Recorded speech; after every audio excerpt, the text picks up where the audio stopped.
Okay, so it's still a little bit of a struggle to get video recording going up and going in my office. I don't have a camera for you to look at me, but you don't need to see me because I just want to run through some things that I want you to know how to be able to do. One of the things that we want to do in operating systems, we want to give you some experience with interfacing with operating systems that are different than the ones you usually work with, and also different have a different way of using them than the ones you're usually familiar with. Okay, and I want to kind of walk you through that process for how to do that and some of the skills that you're going to need to learn for one of our first assignments. In fact, our first couple of assignments are going to be a basic skills test for if you can access the operating system, the server that I'm about to show you. And then we're going to write our own shell for that operating system, which is going to require some insight into C and into going to be based on the knowledge of operating systems that we've already gained so far in class. Okay? So what I would say first is you first need to download a program called PuTTY. I'm assuming you're in Windows. The instructions for non-Windows users are listed here, and I'll make this available to you. But the first thing you want to do if you're a Windows user is you want to download PuTTY, and I have given you a download link for that, and this is the one you want, download PuTTY. And it says PuTTY is an SSH, okay? And SSH stands for Secure Shell, okay? And so what it's going to do is it's going to give us access to the shell of a remote operating system. And you'll recall, hopefully, from your studies with operating systems so far, and you're reading in chapter 1 probably of our Xi book, that what a shell is. And we've talked about it in class as well. So you're going to want to download that and install it. It's a very lightweight program. It's been around for years.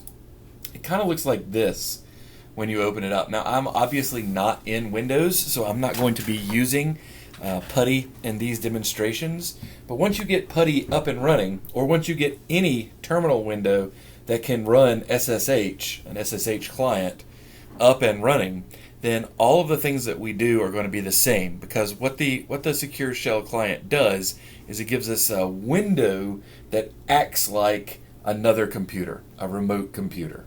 Okay, I'm going to show you what I'm talking about in just a second. But when you download PuTTY, you get this PuTTY configuration, and it all should be set up and ready to go. The two things you need to put in your host name. You need to put cs.csis.work. That's the IP address or the host name for the computer science server.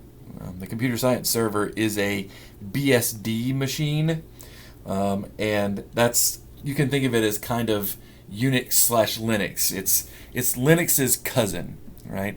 And the instructions that I'm about to show you here are going to work for any Linux or Unix-like shell. Okay, so put cs.csis.work right here where it says example.com. Make sure this says port 22. Click open, and in the next window you're going to want to type in your username and your password, and that is something that I either have, depending on when you're listening to this, or will send you via Canvas. You all have a separate account on the computer science server at cs.csis.work. You can see the instructions for Mac here. I have not been able to try these out. I do not personally own a Mac. I do not have a Mac. I do not have access to a Macintosh computer. I looked this up. This starts the terminal in Mac, and then when you type in SSH user, that's your username, at hostname, that's cs.csis.work, and then enter your password. I am told, and I believe it, that you'll get a terminal window. Okay. As for us right now, right, this is how I do it because I'm in Linux. I have my terminal window open here.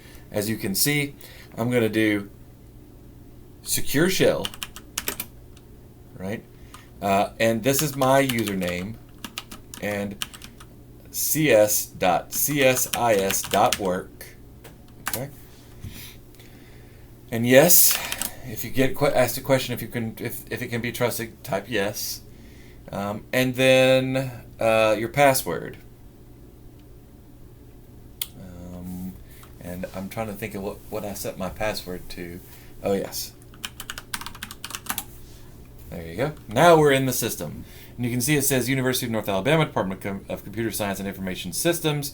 Access to this system, blah, blah, blah, blah, blah. You see CS $. That is where the operating system is waiting for you to type in instructions into the shell. This is the terminal window.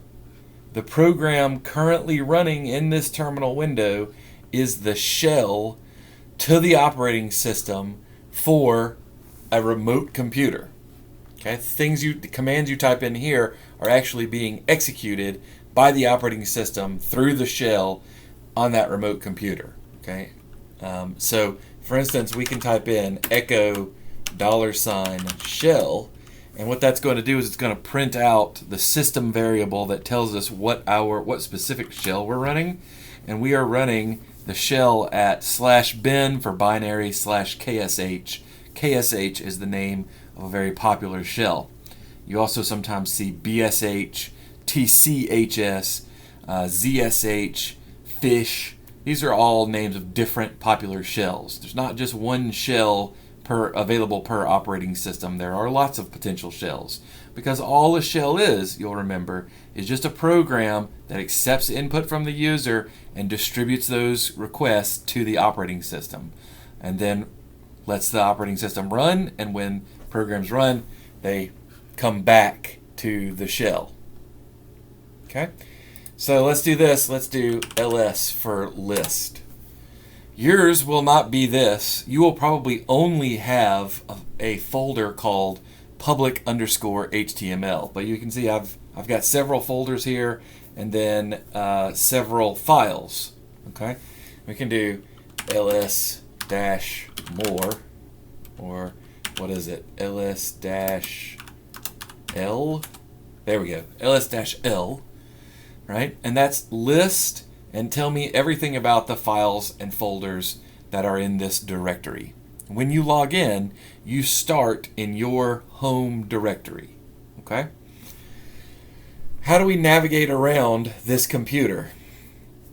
Let's type this. Let's type cd for change directory, and then we'll do the squiggly brace, which is going to take us home. And you'll notice we haven't gone anywhere. Okay?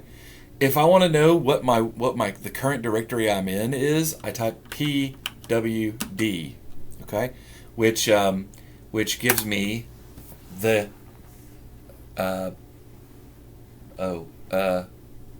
the present working directory. That's not quite right. I can't think of what P stands for, but anyway, it gives me the current directory. Oh, print working directory. Yeah. Okay. So that is a command that tells me what directory I'm in. So in this operating system, the file system begins with root, okay? And anything this is the symbol for root, okay? Anything that is on this file system is either in a folder, is either inside root, or in a folder whose hierarchy is nested in root, okay? Root is the top of the file system. So what happens if we cd root, type ls? Okay, that's all the folders and files at the root level, and you won't have access to most of those files.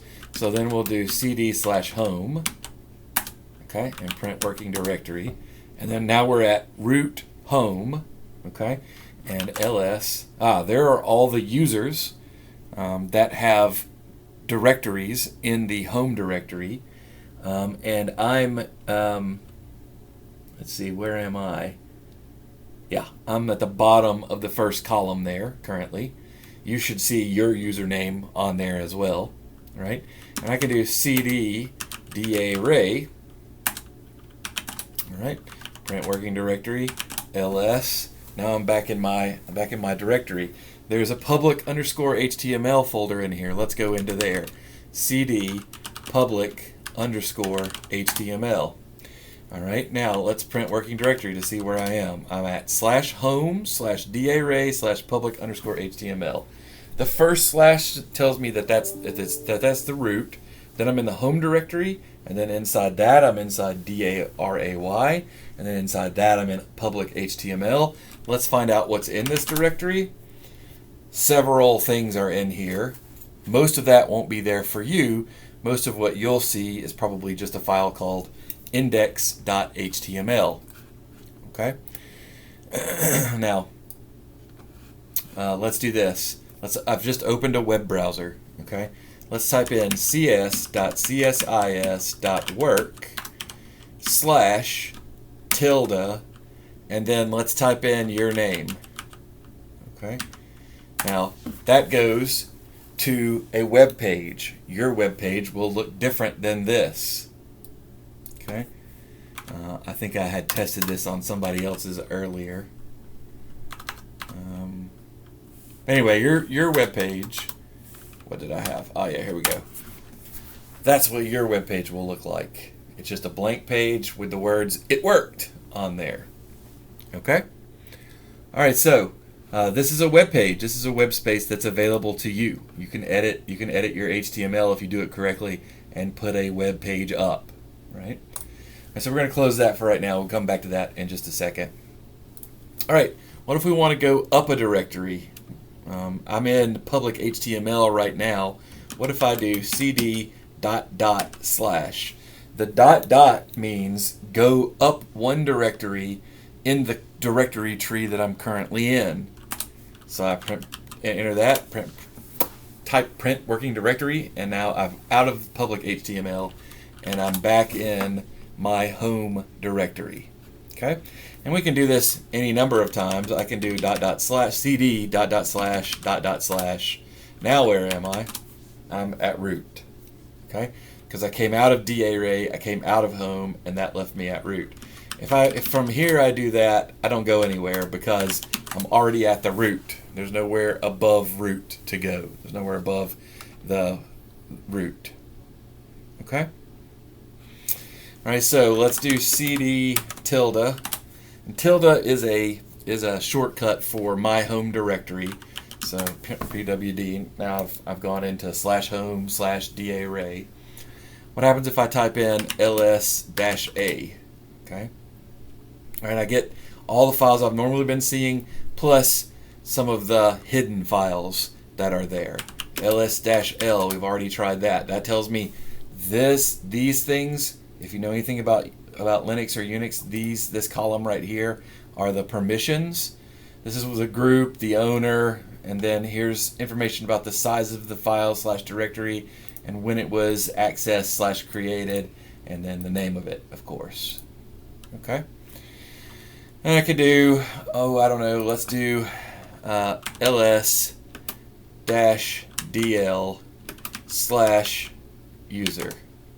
Okay? That tells me specifically about that address /user, that folder /user. Okay? If I want to know all of how to use ls, I do man ls, and this gives me the manual for the ls command, the list command. The ls command is a program that is part of the operating system, right? Okay. All right, so I'm at the bottom of it now, and it kicked me back out into my terminal. Okay? How do I make a folder? Let's do make directory, test directory, and then ls, and there is test directory. Okay? All right. Let's make directory tic-tac-toe. ls. All right. There's tick, there's tac, and there's toe. Those are all directories that I just created. And then again, I can do man make directory to look at the man page, the manual for the make directory command. Okay, but it basically makes a directory.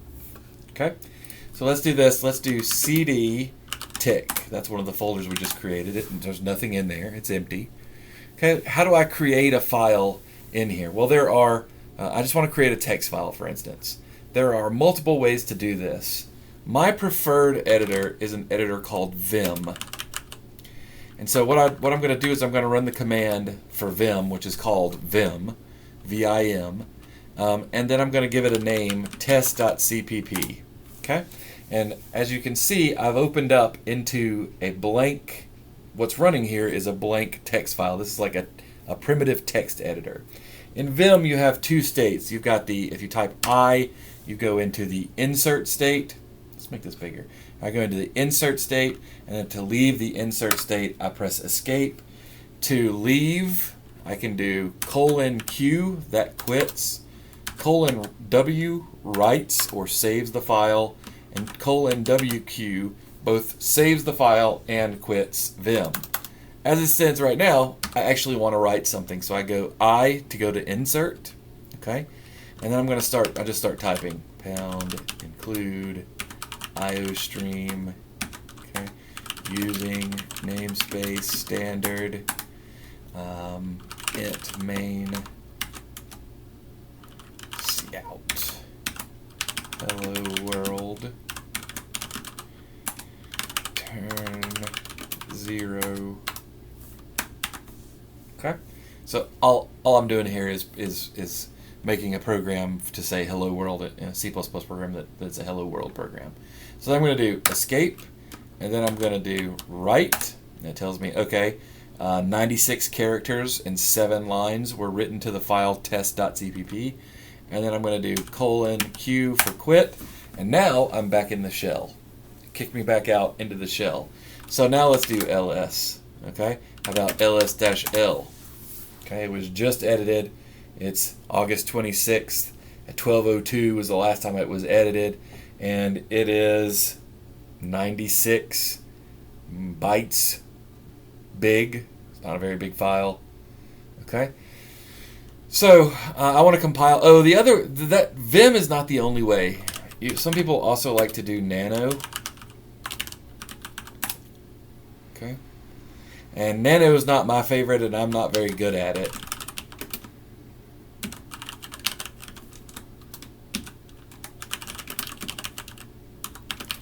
Although some people find it altogether more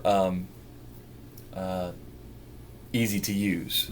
Okay, there are plenty of instructions on both Vim and Nano online if you want to create files or edit files, and you will probably have to look those up before you're done with the first sort of test assignment.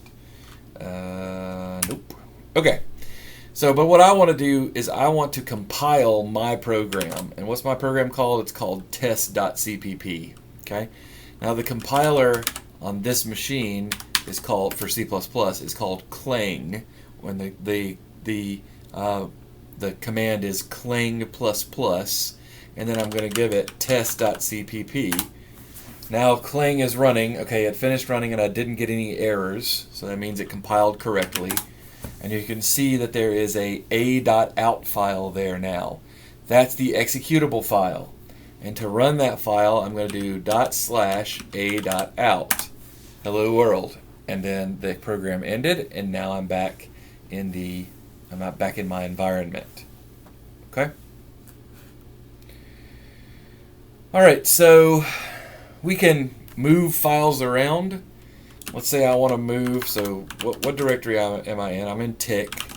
It's got test.cpp.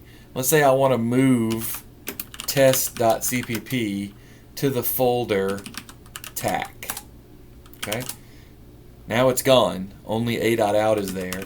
So let's go and look in tac, and there's test.cpp. Test.cpp got moved into the folder called tac. Okay? So that's how you move. If I wanted to copy, so let's say I want to have a copy in both places, then I would do .. Where did I have it originally? In tick. Okay. So it's still here in tac, but I'm going to go up into tick and find that the copy that I made is also over here in tick now. Okay, so there's a copy of that file in both places. Now I changed my mind. I don't want this copy in TAC anymore, so I'm going to go into TAC. So I'm in the TAC folder, and then I'm going to see what's here. Okay, so test.cpp is here. Now I want to remove that file, rm test.cpp. Okay, and it's gone. It got deleted. Didn't even ask me. It's just gone. Okay. It's also possible to remove directory, rmdir test or tac. This is going to delete the entire directory and everything in it irreversibly.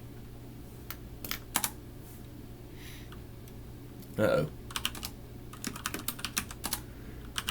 Have to get out of it before I can delete it. Okay. And now TAC is gone. Only tick and toe and all the rest of this stuff remain. Okay? It's also possible to copy directories and etc. etc. But you know, this is stuff that you're just going to have to play around with. And if you need, the best way to learn this is to need to do something with it that you don't know how to do. Okay? So let's go into public HTML. Let's look around here. Now you'll have a file here called index.html. If you open this up, you'll find that your file, it doesn't look exactly like this. Okay? It's going to be just a simple HTML file that probably says it worked in there somewhere. But just like editing any other kind of plain text file with Vim, if you press I, you can now move your cursor around to where you want it to go and start editing things. Okay, maybe I want another, maybe I want a break tag right here for some reason. Okay, I can put one in there, right? Now, I don't expect you to necessarily know everything about HTML, because what I'm asking you to do is I'm asking you to change this HTML page to say something very simple, so you don't need to know all the HTML tags. But it wouldn't surprise me if you do know some HTML tags. You want to make it look prettier, that'd be fine too. But the point of this exercise, which you'll find on Canvas, is to show me that you know that you can log in to the remote server and that you know some basic things about how to navigate around using the shell, that you've got some experience with it. And actually, I do want to change something here. Let's your text goes here between the body tags. All right, cool. So let's insert Dr. Ray was here. Okay. And then we'll close that, and then if we go look at if we look up that web page, which again is cs.csis.work/tilde.darray, okay, and you can also do /index.html, but for those of you who don't know, index.html is the web page file that gets opened if none is by default. So if you don't specify a different web page, it gets opened by default. Okay. Let's refresh that. And you can see that I changed the page to add Dr. Ray was here by editing that file through the shell. Okay. All right, so you'll have your assignment, and you may or may not have seen it by the time you're looking at this, but it is something that you'll have, and now you have some new information for tackling that. Let me know if you have any questions, and I'll be seeing you in class.